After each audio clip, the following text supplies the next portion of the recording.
Beep, beep, beep, beep. How the devil are we another morning? Right. Juicy Lucy. I've got a juicy one for you today. I was having a bit of a flip through the old Twitters only yesterday. And I came across this and I thought, hello, what's going on here? Bunch of clowns.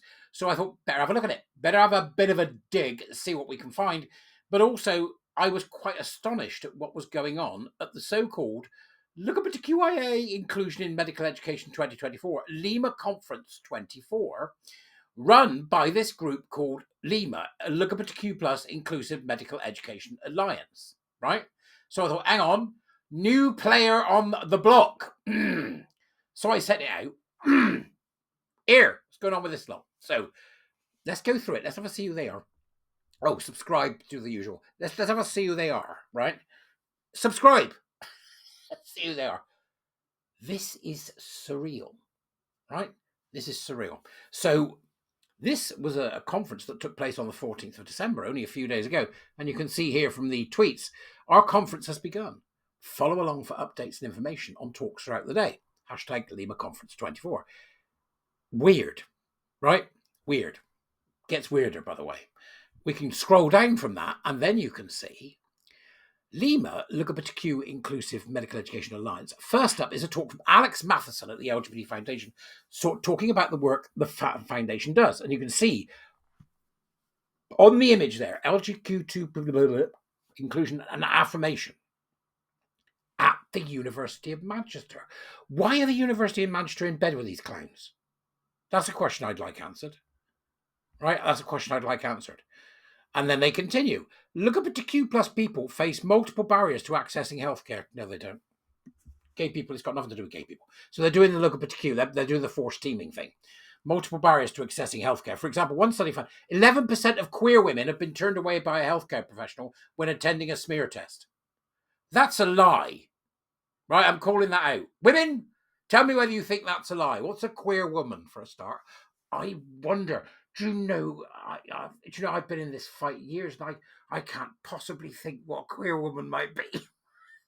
So what they're saying is, I'm sure this is what they're saying. 11% of men have been turned away by a healthcare professional when attending a smear test. They mean men. I mean, I could be wrong, you know that, but they mean men. Right, we're not happy. Why? 11% of men turned up and you didn't give them a smear test. Sorry? 11% of men turned up and you didn't give them a smear test. Well, I can only apologise on behalf of everybody in our EDI, DIE healthcare world.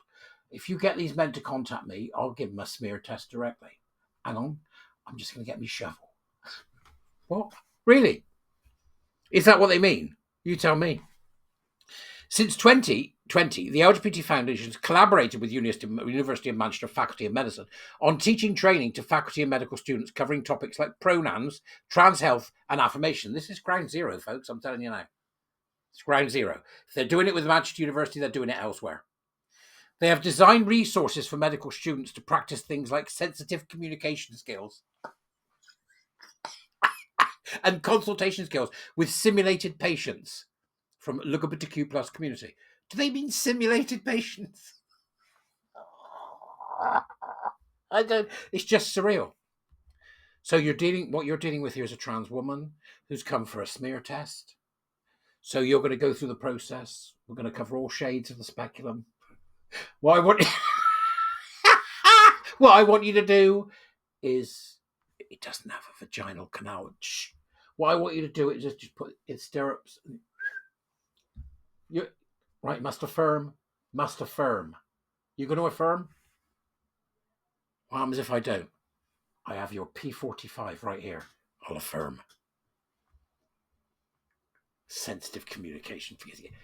Right, next up, here we go, is Susie from Anne Healthcare talking about the failure of NHS gender services. This is Susie Green from Mermaids.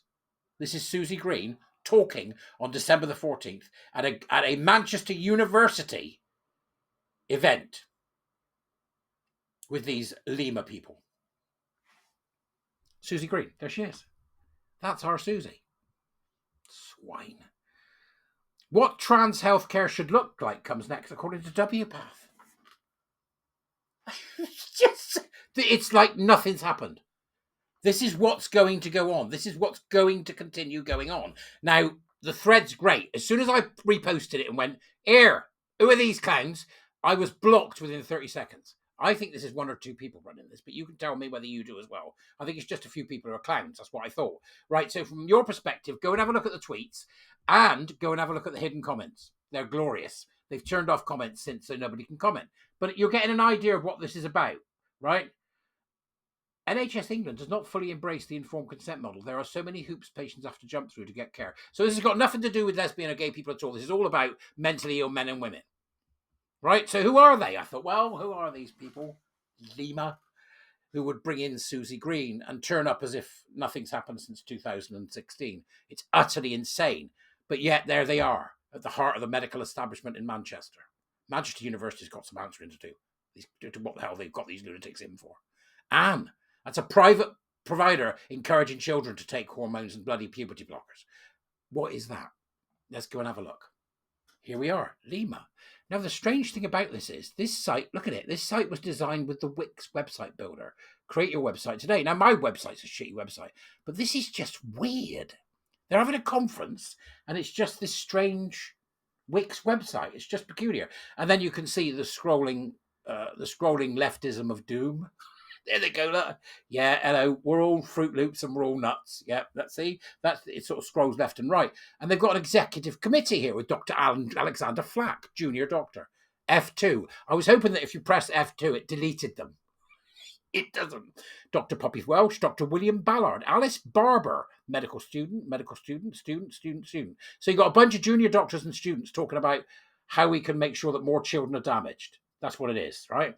Alice, Seb Bewley de Castro, Neha Zeras, Rory Smith, Rachel Casey, medical student, Cardiff University. Now, so they've got this going on, and then they've got an advisory board with 14 members. Look at this. Look at it. Worcestershire, University of Dundee, King's College Hospital, Amelia Cripps, Ash Bainbridge, Dr. Dan Betty, he, them. Oh, he, them, sheers and zeers and whatever. Medical student, University of Nottingham. And then, lo and behold, we've got, looky, there's an old name, eh? We've got Dr. Joseph Fartland. Now, Fartland's a bit of an activist lunatic anyway. Look at him with his they, them, fool. He's the one that dug his fingers. When he was in front of a PowerPoint presentation that he didn't like. So he made holes in his hand with his fingers and then photographed it and just sent it looking all, furious and look at what the queue like, okay? So this is an organisation that's got bloody Heartland involved in it. Who are these bloody people? You go and have a look. All the links are in the Dubris. Right, all the links. Where have they come from? That's what I want to know. Who are they and where have they come from? Look at them, right? It's quite extraordinary. Who are the executive committee? Well, there they are. You can go and have a look and see. So what we've got is a bunch of clowns that are being given credence by Manchester University Medical Department. Some questions need to be answered. What the hell are they playing at with these people? These are clowns. Okay, so go and have a look and you let me know what you think, because I think it's utterly bloody deranged. But then I would, wouldn't I? Well, tell me I'm wrong. Go on, prove me wrong. But I think we've got a new player on the block. And Lima needs to be... Is a lemur a creature? Well, it is, but if it's spelled Lamur, and a lemur, that's like some kind of monkey, right? A lemur. I think this particular aberration of an organisation needs to be strangled as soon as possible. But you let me know what you think, because this is ground zero, folks. This is what's going on with the medical community in Manchester. I'll see you later. Have a good day. Bye-bye.